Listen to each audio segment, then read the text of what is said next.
Nah, bismillahirrahmanirrahim. Assalamualaikum warahmatullahi wabarakatuh. Nah, selamat pagi mas-mas semuanya kelas 6. Nah, pada pertemuan kali ini kita akan belajar fikih bersama-sama. Nah, Ustadz sampaikan berita gembira terlebih dahulu ya. Jadi alhamdulillah nggak ada yang remediasi. Alhasil kita nggak ada mengerjakan soal lagi terkait PTS-nya ya. Nah, tapi Ustadz nggak akan sebutin berapa nilainya. Nah, langsung saja, kalau kemarin kita sudah belajar tentang makanan dan minuman haram. Nah, pada kali ini kita akan belajar binatang halal dan juga binatang haram. Nah, sebenarnya saya Ustadz kira mas-mas semuanya sudah paham sih binatang halal dan binatang haram itu mana aja dan apa saja. Nah, cuman nggak ada salahnya juga dong kalau misal kita mau belajar. Nah, jadi pengertian binatang halal itu yang pertama adalah semua binatang atau semua jenis hewan yang boleh dimakan oleh umat Islam menurut ketentuan agama. Nah, ketentuan agama itu bisa dirujuk dari Al-Quran dan juga hadis. Nah, kemudian juga yang kedua cirinya adalah membawa manfaat bagi tubuh manusia. Jadi kalau semisal makan tapi nggak bermanfaat atau bahkan bikin mudorot atau bikin sesuatunya jadi makin runyam dan makin rusak, itu bukan binatang yang halal untuk dikonsumsi. Nah, kemudian juga terkait binatang ini sendiri, jadi kalau semisal binatang yang di depan mas-mas semuanya ini adalah salah satu contoh beberapa binatangnya ya. Nah, kemudian salah satu binatang yang bisa dikonsumsi itu ada jenis-jenisnya, meliputi yang pertama adalah binatang ternak. Nah, kenapa kok binatang ternak? Ya, karena binatang ternak ini adalah binatang yang memang familiar untuk dikonsumsi. Coba sekarang Ustadz mau nanya, kira-kira familiar mana atau lebih sering kita ketahui mana? Ada peternakan sapi atau peternakan kalajengking? Nah, mesti jarang ya. Nah, yang namanya peternakan kalajengking, kalaupun ada itu biasanya hobi. Nah, tapi bukan sebesar kayak peternakan sapi, peternakan kambing, peternakan kerbau. Nah, itu kan lebih lebih mudah dan bahasanya lebih enak untuk didengar daripada peternakan ular, peternakan nanti apa namanya buaya dan kayak gitu.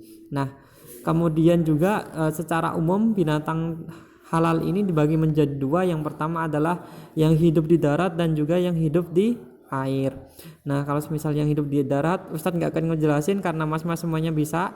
Yang jelas kalau misal amfibi itu udah beda lagi ya. Jadi kalau misal amfibi berarti bisa di darat dan bisa di di air. Nah, misalkan buaya, kemudian salamander dan seterusnya. Nah, kemudian yang ada di air itu jelas ada ikan, ada keong, kemudian ada seafood kayak gitu yang ada di laut, juga bisa ikan-ikan atau binatang lain yang itu mayoritas hidupnya di air. Nah, kemudian adalah binatang unggas. Nah, binatang unggas ini misalkan kayak yang namanya, mana ya unggasnya ya? Nah, ini unggas nih. Nah, binatang unggas ada ayam, ada merpati, kemudian ada itik, entok dan seterusnya. Nah, kemudian juga terkait binatang yang halal dikonsumsi, kalau tadi sudah ada yang hidup di darat, hidup di air, kemudian juga binatang ternak, kemudian juga adalah unggas itu tadi, dan yang terakhir itu adalah semua hewan yang hidup di air.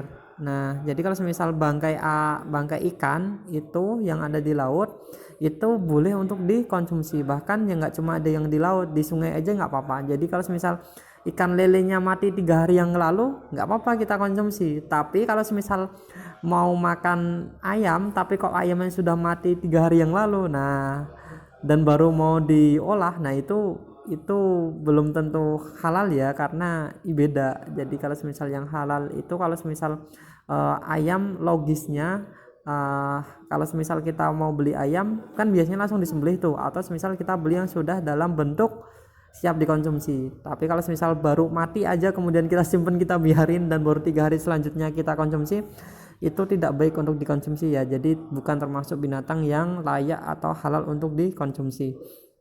Nah, kemudian juga yang namanya binatang tidak untuk dikonsumsi itu ada ya, kayak di foto nih. Ada yang kayak kalajengking, kemudian juga nah kalau semisal tadi ada domba, ada sapi yang termasuk binatang ternak. Nah, harimau itu nggak termasuk ya, karena dia adalah karnivora. Jadi sistemnya oh iya, salah satu contohnya juga binatang ternak itu adalah binatang yang ada di rantai makanan pertama. Nah, ada sapi, kemudian ada kerbau, pokoknya yang herbivora kayak gitulah kalau bahasanya IPA ya. Nah, tapi kalau semisal yang karnivora itu cenderungnya tidak untuk dikonsumsi. Nah, kemudian juga panda juga nggak termasuk. Kemudian kalau semisal unggas-unggasan itu banyak sih, cuman yang sering kita lihat nah yang kayak gini nih. Ada ayam, ada kalkun, kemudian ada entok, ada itik dan seterusnya. Tapi kalau semisal flamingo, ya kuntul sih sering kita lihat juga ya. Ya kalau semisal waktu ada sawah-sawah pemejakan itu juga ada burung kuntul atau burungnya mungkin kalau orang Jawa nyebutnya blekok ya. Nah, nggak tahu kalau mas-mas semuanya nyebutnya apa. Nah, kalau semisal burung bangau juga bisa disebut kayak gitu, tapi bukan kecap bangau ya.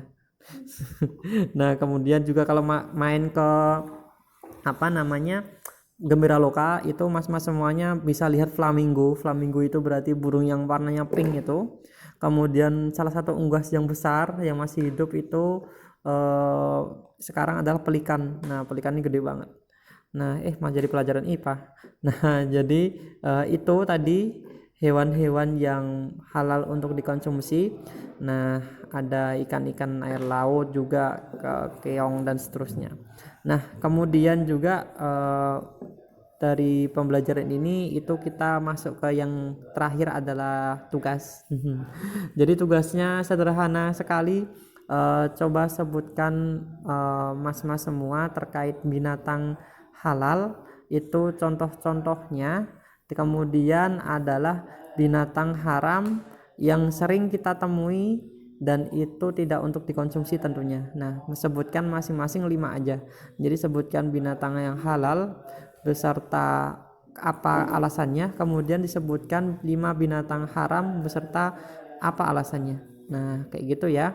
Bisa dalam bentuk makanan yang siap saji ataupun yang masih bahan mentah.